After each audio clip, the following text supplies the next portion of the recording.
감사절이 왜 있느냐고 물었더니 하도 감사 안 해서 감사 좀 하라고 감사절이 있다 이렇게 말하는 분도 있습니다. 우리는 절기를 따라서 감사하는 것만이 아니고 사실 우리에게 요구되는 것은 항상 감사하는 것입니다. 감사는 항상 감사할 뿐더러 지금 현재 감사하는 것입니다. 오늘 성경 본문 말씀에 보니까 여호와께 감사하라. 그는 선하시며 그 인자하심이 영원함이로다. 또 세 번에 걸쳐서 시편 기자는 선창합니다. 이제 이스라엘은 그의 인자하심이 영원하다 할지로다. 이제 아론의 집은 그의 인자하심이 영원하다 할지로다. 이제 여호와를 경외하는 자는 그의 인자하심이 영원하다 할지로다. 여기서 특별히 이제라고 하는 말씀에 주목합니다. 왜 어제, 내일 이렇게 말하지 않고 이제 이스라엘은, 이제 아론의 집은, 이제 여호와를 경외하는 자는 그의 인자심이 영원하다 할지로다. 감사는 항상 하는 것이지만 지금 현재 나의 감사여야 합니다.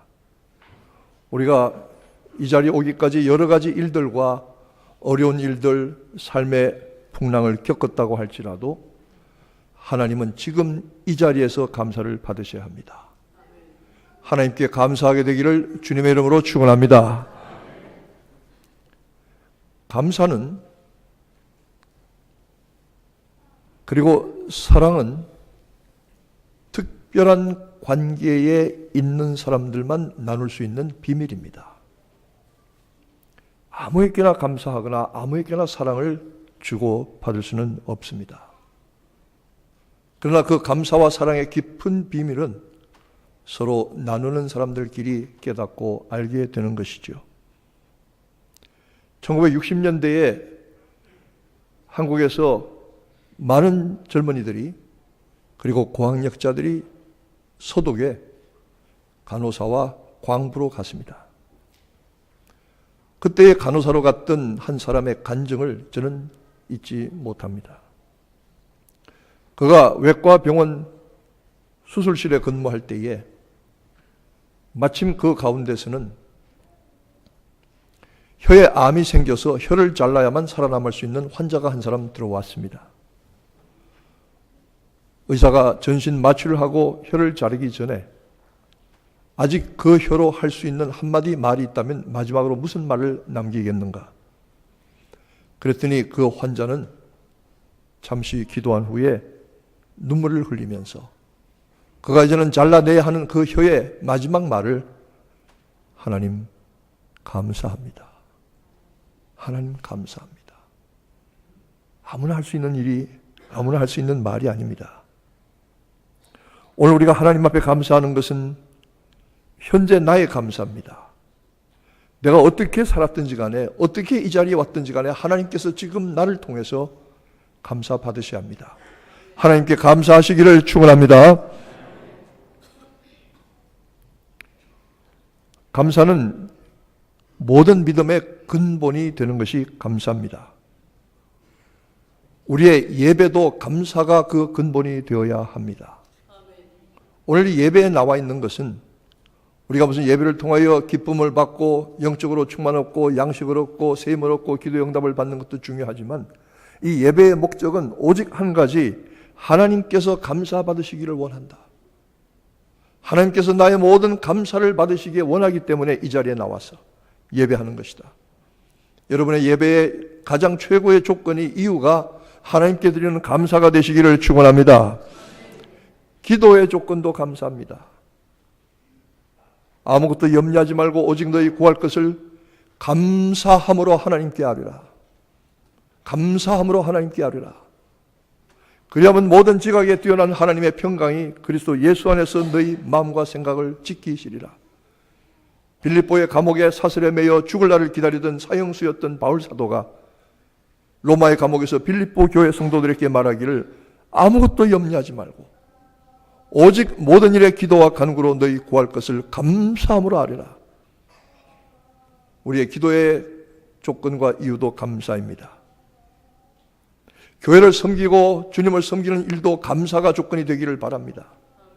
내가 이 일을 해서 무슨 만족과 기쁨, 칭찬과 인정을 얻는 것이 아니라 하나님을 섬기는 일 자체가 감사하고 기쁘기 때문에, 주님을 섬기는 일 자체가 감사하고 기쁘기 때문에 여러분의 모든 섬김도 감사가 최고의 조건과 이유가 되어지기를 주님의 이름으로 축원합니다. 감사가 바탕되지 않으면 우리는 온전한 믿음과 생활을 이룰 수가 없습니다. 그러므로 하나님께 드리는 감사를 시편 기자는 끊임없이 강조하고 또 노래하였던 것입니다. 두 번째로 오늘 본문 말씀에 시편 감사의 이유는 감사의 조건이 아주 분명합니다. 우리의 온전한 감사를 받으실 분은 하나님이십니다. 그런데 그 감사의 이유가 무엇입니까?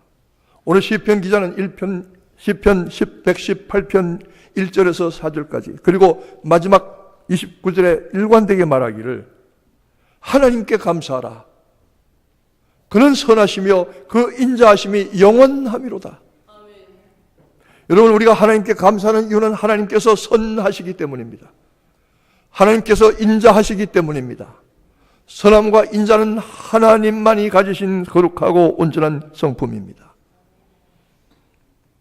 여러분, 우리가 사람을 만나서 대할 때도 그 사람이 내게 좀 험하게 얘기하고 싫게 얘기한다고 할지라도 진심으로 선하고 좋은 의도를 가지고 말하면 기쁘게 받을 수 있습니다. 신뢰할 수 있습니다. 그런데 북한 사람들하고 얘기해 보면은 도무지 의도가 뭔지 모르겠어요. 이 사람들이 하는 말과 그 뒤에 내용이 의도가 달라요. 악한 의도를 가지고 대하면 편안하지가 않아요. 아무리 좋은 말을 하고 아무리 좋은 일을 하자고 하지만 악한 의도를 가지고 대하면 그 편안하지가 않아요. 그런데 아무리 어려운 일을 만나고 아무리 힘든 일을 겪어도 의도가 선하고 좋으면 우리 마음이 놓여요. 안심하고 신뢰할 수 있어요. 하나님을 우리가 믿고 신뢰할 수 있는 것은 하나님이 무엇을 우리에게 주시든 간에, 무엇을 계획하시든 간에, 무엇을 허락하시든 간에 하나님이 나를 향하신 하나님의 선하심이 크기 때문에, 하나님은 나를 향해서 선하신 분이기 때문에 무슨 일을 만나든지 선한 의도를 가지고 이루게 하시기 원하기 때문에 하나님의 선함을 믿고 의지할 수 있습니다. 믿으시면 아멘 하시기 바랍니다. 하나님은 선하신 분이십니다. 설사 그것이 우리가 원하지 않는 고통이나 문제나 환난이나 어려움이나 질병이나 사업의 가정의 여러 가지 형편과 저지 문제가 있다고 할지라도, 그러나 하나님은 그 문제가 아니라 그 문제 뒤에 하나님은 선한 하나님이 계시고 그 문제들을 바꾸어서 합력하여 유익하게 하시는 하나님의 선한 계획이 있습니다. 하나님은 전적으로 선하신 분입니다. 하나님은 처음부터 끝까지 선하신 분입니다. 하나님은 온전히 선하신 분입니다. 믿으시면 아멘 하시기 바랍니다. 그러기에 우리가 하나님을 믿고 의지하고 그분 앞에 가면 기쁘고 마음이 평안합니다. 나를 아시고 나를 사랑하시고 나의 가는 길을, 그리고 내가 있어야 할 것을, 그리고 나에게 가장 좋은 것만을 허락하시는 하나님이시기 때문에 그의 선하심에 의지해서 우리는 그를 감사하고 찬양하게 되는 것이죠. 하나님은 인자하시다고 했습니다. 여기서 인자란 말은 단순히 인애롭고 자비하다는 뜻이 아니라 하나님이 우리를 향한 약속을 변하지 아니하신다. has said. 여기서 인자란 말은 하나님의 약속 긍휼을 절대로 변하지 아니하신다. 하나님은 우리를 향해서 주신 하나님의 계획과 의도와 뜻을 변하지 아니하신다. 다윗은 고백했습니다. 나의 평생에 이르도록 주의 선하심과 인자하심이 정령 반드시 무슨 일이 있어도 나를 따르리니 내가 여호와의 집에 영원히 거하리로다. 우리가 하나님 앞에 전적으로 의지하는 까닭이 무엇입니까? 그의 선하심과 인자하심이 정령 무슨 일이 있어도 나를 따라오, 나를 지키시고 나를 함께 하시기 때문에 오늘 우리가 하나님께 감사하는 이유는 그 모든 다른 이유들 다 중요하지만 하나님의 선하시고 인자하심을 감사하게 되시기를 축원합니다. 그러므로 하나님은 세 번째로 모든 일에 감사를 받으셔야 합니다. 우리가 알지 못하거나 깨닫지 못하는 일까지 감사를 받으셔야 합니다. 왜 그렇습니까? 우리가 원하지 않거나 깨닫지 못하는 일을 만났을지라도 그 뒤에는 하나님의 선하심이 있기 때문에 우리는 하나님께 모든 일에 감사합니다. 아까 혀를 잘려줘서 마지막 수술에 최후의 말을 남기라고 한 사람도 감사를 드렸습니다. 여러분, 여러분의 인생의 여러분이 마지막 순간에 두 가지의 유언을 남길 수 있다면, 여러분 마지막 죽을 때 뭐라고 남기시겠습니까? 잘 먹고 잘 살아라.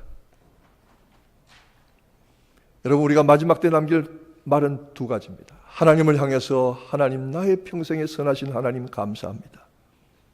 이렇게 말하고 죽을 수 있게 되기를 바랍니다. 자식들을 향해서는 예수 잘 믿어라 이렇게 말할 수 있게 되기를 바랍니다. 그 두 가지만 유언을 남길 수 있으면 최고의 유언을 남기는 것이죠. 우리에게 향하신 변함없는 선함과 인자심과 그 아름다움이 결국 나타나기 때문에 하나님은 모든 일에 감사를 받으셔야 합니다. 감사의 제물로 하나님을 영화롭게 할 때 온전한 구원이 이루어지는 것이지요. 감사로 제사를 드리는 자가 나를 영화롭게 한다. 제가 나를 환난 날에 부르니 내가 저를 건지리라 약속하셨습니다. 우리는 서로 간에도 감사가 필요합니다. 왜 서로 간에 감사가 필요합니까? 어떤 미국의 시골 마을에 가면은 시골 마을에 동네 입구에 현수막이 하나 붙어 있는데 If you take a meal, 밥을 먹을 수 있다면 Give thanks to farmers. 농부들에게 감사해라. 이렇게 적혀 있답니다. 저는 정말 그 말이 맞다는 생각이 들어요. 농사 짓는 사람들이 고생해서 수고하지 않으면 쌀 한 톨도 빵 한 조각도 우리가 먹을 수가 없잖아요. 제가 미국의 일리노이 시골에 한번 갔습니다. 그랬더니 한국에서 오래전에 오셔서 살면서 농사를 짓는 분이 있었는데 아주 큰 농사는 아니지만 꽤 지어요. 뒤들어가니까 zucchini, 호박들이 쭉 열렸어요.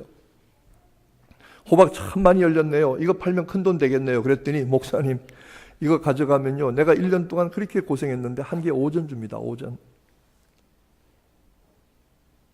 팔을 거두어가지고 잘라서 씻어서 묶어서 마켓에 보내면 한 단에, 파 한 단에 5전 줍니다. 5전. 제가 그 얘기를 들으니까 참 안 됐더라고요. 그렇게 농사 지어서 1년 동안 농사 지어서 호박 큰 놈 하나에 5전 받고 마켓에 낸다. 물론 중간 유통 단계도 있고 농산물의 그 여러 가지 유통하는 이유도 있습니다만은 참 농사 짓는 사람들이 이게 쉬운 일이 아니구나. 근데 왜 농사를 짓느냐? 한 가지 농사를 짓는 이유는 농사가 정직하기 때문이라는 겁니다. 심은 대로 거두기 때문이라는 겁니다. 사람에게 투자하면 실패하거나 배신당하는 수가 있지만 땅은 배신하는 법이 없다는 겁니다. 그래서 자기는 농사를 짓는데요. 농군들에게 감사합니다. 그리고 우리 사회 각 부서에서 각 직업과 생업을 가지고 수고하는 모든 분들이 서로 협력해서 오늘 우리가 있고, 교회도 오늘 서로 협력해서 모든 당회로부터 모든 유치부 어린아이들 이렇게까지 협력해서 우리가 한마음 되어서 오늘 이와 같이 예배 드릴 때 하나님께서, 우리의 아버지신 하나님께서 기뻐하실 줄로 믿습니다. 사람 간에도 감사가 필요하다 그랬습니다. 요즘 한국에서 좀 이상한 얘기가 돌더라고요. 은퇴해가지고 집에서 매일 밥 한 끼 얻어먹는 남편은 일식이, 한 끼도 안 얻어먹는 남편은 영식이랍니다. 귀여운 영식이. 제일 나쁜 남편이 삼시세끼 얻어먹는 삼식이고, 거기다 간식까지 얻어먹는 남편은 죽일 남편이랍니다. 어떻게 이렇게 됐는지 모르지만 어떤 심리학자가 말하기를 하루 세 끼 얻어먹는 삼식이보다 더 나쁜 남편이 있다. 더 나쁜 남편이 누구냐? 먼저 죽은 남편이다.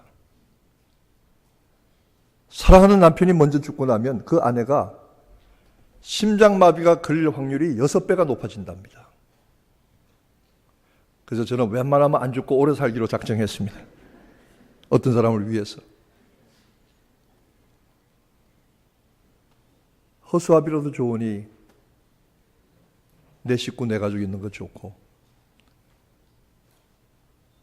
뭐라고 바가지 긁고 잔소리해도 지금까지 나 같은 건 믿고 따라와서 살아준 아내가 고맙고,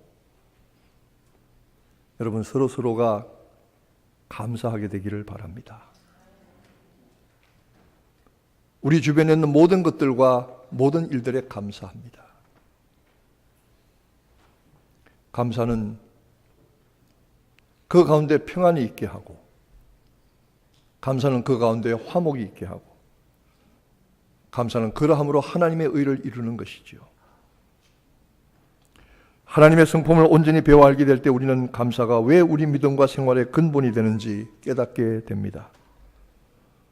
우리를 향하신 하나님의 선하심과 인자하심이 감사의 가장 중요한 조건인 것도 깨닫게 됩니다. 하나님, 내가 무슨 일을 만나든지, 나의 앞에 무슨 일이 있든지, 내가 어떤 어려움을 만나든지, 어떤 힘든 일이 내 앞에 고통스러운 일이 있든지 간에 나를 향하신 하나님의 뜻은 선합니다. 나를 향하신 하나님의 계획도 선합니다. 그 선함과 인자심은 변함이 없습니다. 그러기에 하나님께 감사하게 되시기를 축원합니다. 무슨 일이나 감사하게 되기를 주님의 이름으로 축원합니다. 기도하겠습니다.